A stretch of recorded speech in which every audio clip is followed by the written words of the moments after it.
Hello friends, मैं अमित एक बार फिर लेकर हाजिर हूँ राइट सर्कुलर सिलेंडर। तो दोस्तों हम लोग राइट सर्कुलर सिलेंडर यानी आपका जो सिलेंडर है उसके क्वेश्चन यानी बेलन के क्वेश्चन लगाने की कोशिश कर रहे थे। उसी पे कोशिश क्या है, वही क्वेश्चन लगा रहे थे।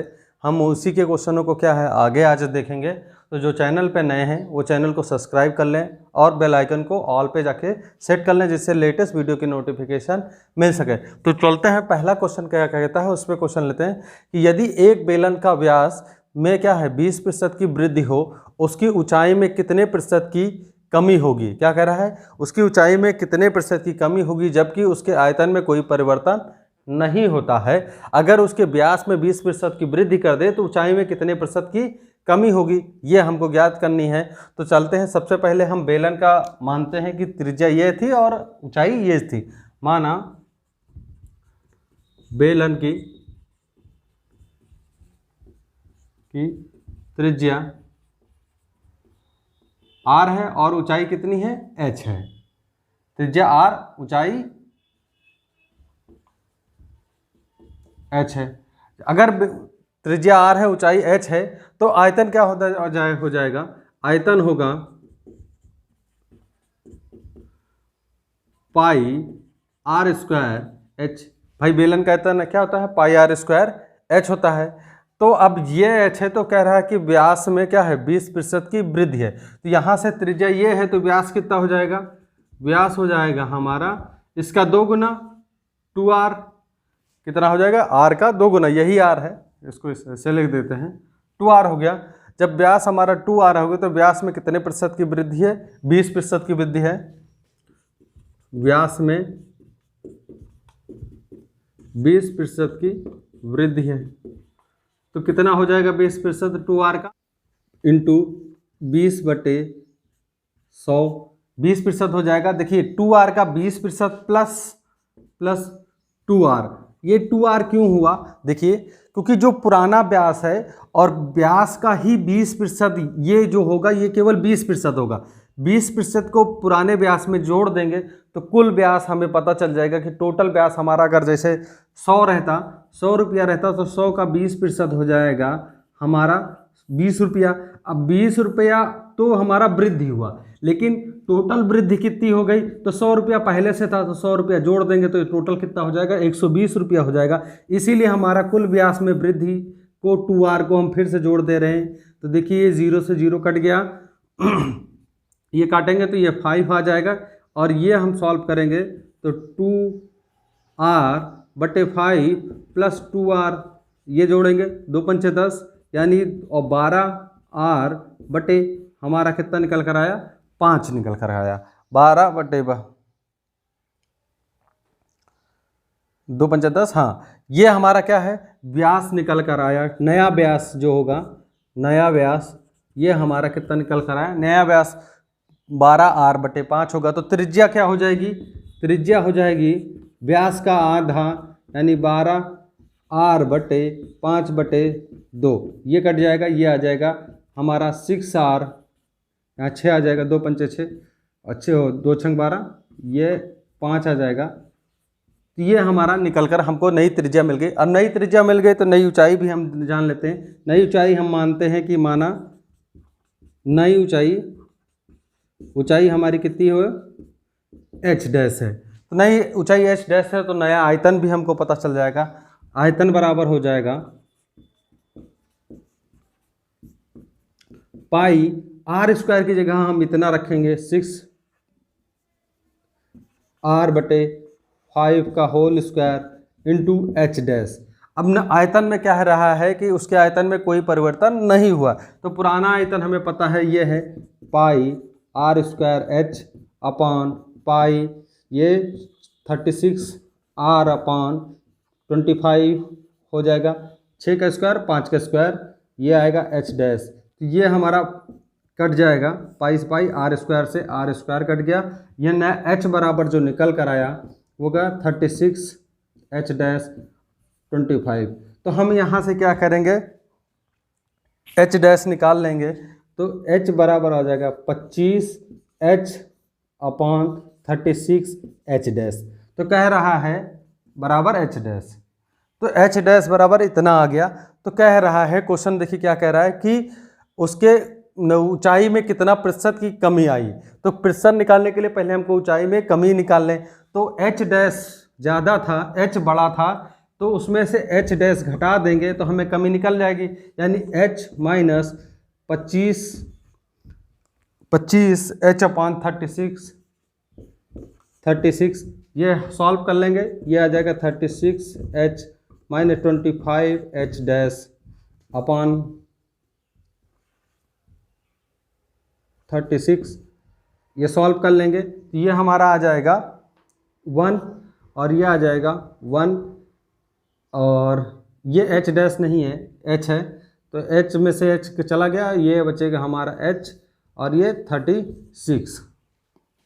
ये जो हमारा घट कर आया ये टोटल हमारा 11 एच अपॉन 36 हमको निकल कर आ गया।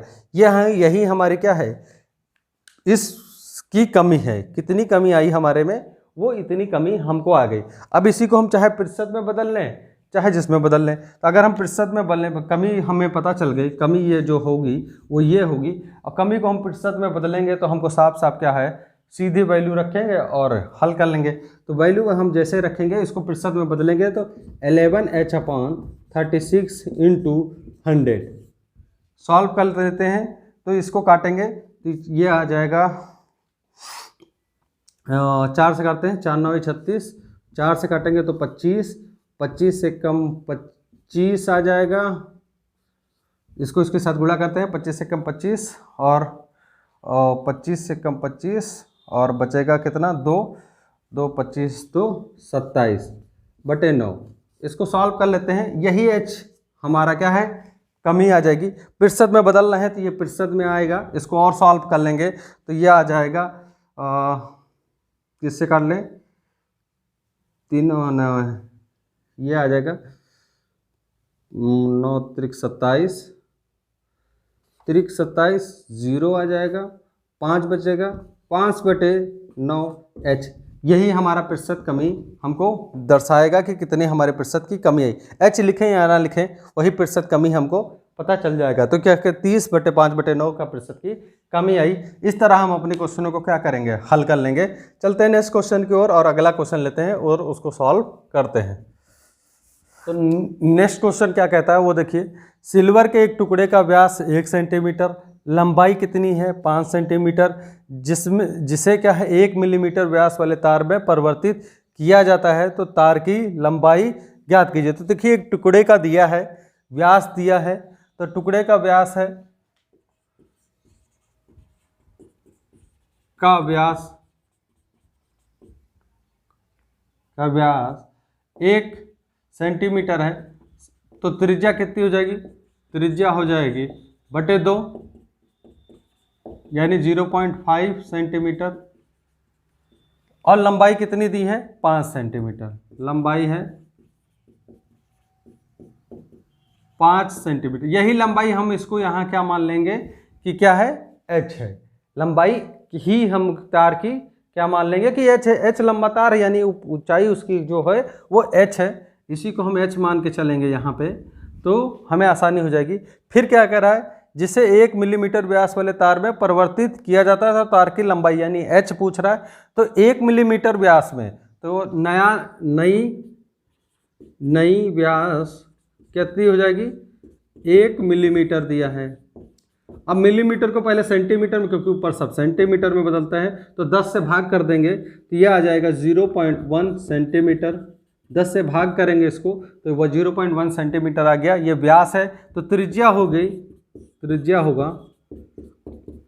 0.5 और 2 से भाग करेंगे तो 0.5 सेंटीमीटर, इतनी हमको त्रिज्या निकल कर आएगी। अब त्रिज्या निकल कर आ गई तो एल हमसे पूछ रहा है, तो टुकड़े का आयतन बराबर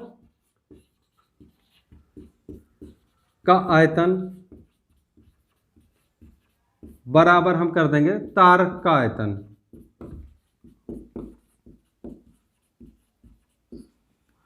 देखिए टुकड़े का आयतन हमें पता है क्या होता है, पाई r² h, और तार का आयतन पाई r1 के स्क्वायर h1 के स्क्वायर। ये दिया है r1, हमको पता है r1 कितना है, पाई से पाई पहले हम चाहे काट दें ये पाई से ये पाई कट गया। आर की वैल्यू हमें पता है 0.5, एच की वैल्यू 5 है, ये पता चल गया। यहाँ से हम क्या है, आर की वैल्यू हमें पता है 0.05 स्क्वायर, एच की वैल्यू यानी L2 हम कह लें, L2 लंबाई L1 दिया है। ये सॉल्व कर लेंगे तो ये आ जाएगा 0.25, इसका स्क्वायर करेंगे 0.25 आ जाएगा, इंटू 5 आ जाएगा, ये आ जाएगा 0.0025, ये इंटू L2 आ जाएगा। सॉल्व कर लेंगे तो ये हम चाहे तो इसको डायरेक्ट काट लें या बट्टे में ले आएँ, 0.25 इंटू 5 अपॉन 0.0025। अब देखिए बराबर दशमलव कर लें तो यानी 100 से अगर हम इसको गुणा कर दें तो हमें L2 पता चल जाएगा।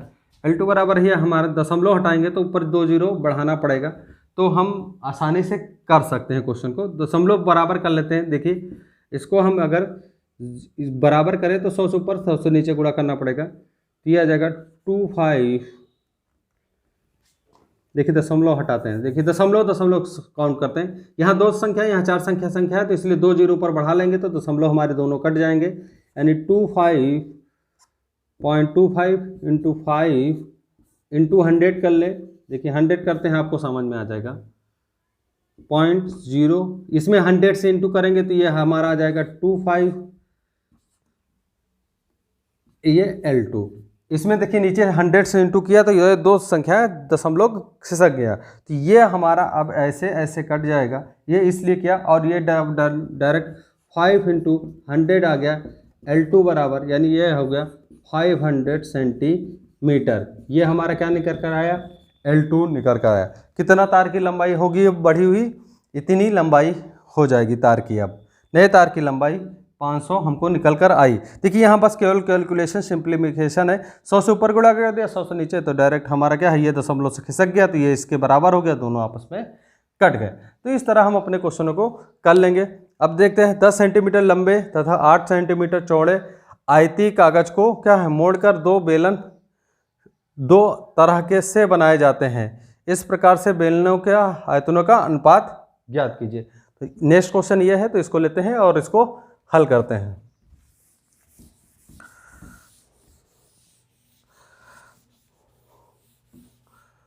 तो देखिए अगला क्वेश्चन कह रहा है 10 सेंटीमीटर लंबे तथा 8 सेंटीमीटर चौड़े आयतीय कागज को मोड़कर, तो कागज बना लेते हैं। पहले ये 10 था, ये 8 है, तो पहले इसके सापेक्ष मोड़ेंगे और एक बार इसके सापेक्ष मोड़ेंगे, तो दोनों तरह से हम पहले निकालते हैं। पहले हम क्या करते हैं कि इसके सापेक्ष मोड़ते हैं, तो देखिए हमारा क्या होगा, जो आधार का क्या है परिधि होगी, तो जब इसके सापेक्ष मोड़ेंगे तो ये गोल के रूप में बनेगा, तो इसकी जो परिधि होगी फर्स्ट पहली बार जब 8 सेंटीमीटर के सापेक्ष मोड़ते हैं, ठीक है, जब 8 सेंटीमीटर वाले को मोड़ते हैं तो क्या होता है, हमें परिधि होगी कितनी, परिधि जो होगी हमारी 2 पाई R1 होगी। अब ये कितना है, ये परिधि हमारी कितनी है, इसी 8 वाले को तो घुमाया गया है, तो 8 जो हो ये तैयार होगा वो कितना होगा 8 सेंटीमीटर। अब यहाँ से R निकाल लें, ये काट लेंगे तो 4 हो जाएगा, तो R1 बराबर हमारे निकल कर आए 4/पाई निकल कर आया, 4/पाई, ये R1 निकल कर आया। तो आयतन क्या होगा, आयतन होगा देखिए पाई R स्क्वायर, R की जगह 4/पाई का स्क्वायर इंटू लंबाई कितना होगा, लंबा कितना होगा, बेलन जो तैयार होगा इसके सापेक्ष वो ऊंचाई कितनी होगी 10 होगी। ये हम सॉल्व कर लेंगे, तो ये पाई 4 चौक 16, ये 10 गुणा 160, और ये पाई स्क्वायर हो जाएगा तो 1 पाई से 1 पाई कट जाएगा, यानी 160 पाई निकल कर हमारा आया। तब जब इसी तरह दूसरी परिधि के 10 सेंटीमीटर के सापेक्ष मोड़ेंगे, कितने 10 सेंटीमीटर के सापेक्ष जब मोड़ेंगे, दोबारा कह रहा है कि इसके सापेक्ष मोड़ा गया, 2 प्रकार से बनाया गया, तो आयतनों का अनुपात ज्ञात करना है। जब 10 सेंटीमीटर के सापेक्ष होगा तब परिधि होगी हमारी 2 पाई R2। अब R2 परिधि हमारी 10 कितनी है, 10 है, इसको हम 10 रख लेते हैं। 2 पाई R2, ये काट लेंगे, ये 5 आ जाएगा, और R2 निकाल लें तो R2 बराबर निकल कर आएगा 5/पाई। ये हमारा निकल कर आया, तो आयतन हो जाएगा, आयतन हो जाएगा पाई R², R की जगह 5/पाई इंटू h का मान हमें पता है कितना है। अब लंबा ऊंचाई कितनी हो जाएगी, 8 हो जाएगी। सॉल्व कर लेंगे तो यह हो जाएगा, और स्क्वायर है 25 पाई इंटू पाई का स्क्वायर इंटू 8, 1 पाई से 1 पाई कट गया, और 0 हो जाएगा, 25 अट्ठे 200 हो जाएगा, 200 पाई। तो आयतनों का ये V2 हो जाएगा, और ये हमारा आयतन V1 हो जाएगा। तो अनुपात क्या होगा V1 V2 का, ये देख लीजिए, V1 अनुपात V2 हो जाएगा 160 पाई अनुपात 200 पाई। तो ये पाई से पाई कट जाएगा, 0 से 0 कट जाएगा, और इसको और सॉल्व कर लें तो 4 चौक 16 और 4 पंचे 20, यानी 4:5 हमारा आएगा। तो आयतनों में जो अनुपात आएगा वो 4:5 आएगा। तो इस तरह हम अपने क्वेश्चनों को क्या करते हैं, हल कर लेंगे। तो बेसिक है, कोई ज़्यादा दिक्कत आपको नहीं होगी। तो यहाँ सिंपली 3 क्वेश्चन लिए हैं, 3 थोड़ा थोड़ा करके करा रहे हैं, क्योंकि इस समय बोर्ड एग्जाम की मेरी ड्यूटी लग रही है, तो थोड़ा बिजी उधर चल रहे हैं, तो इस वजह से वीडियो भी कम आपको मिल पा रहे हैं। तो यह ध्यान दीजिएगा, तो यहाँ पे कोई ज़्यादा आपको दिक्कत नहीं आएगी। और चैनल को सब्सक्राइब कर लीजिए, लेटेस्ट वीडियो की जानकारी के लिए आपको मिलते रहेंगे। तो अभी अपने फ्रेंड्स को जाने दें अनुमति। धन्यवाद, थैंक यू।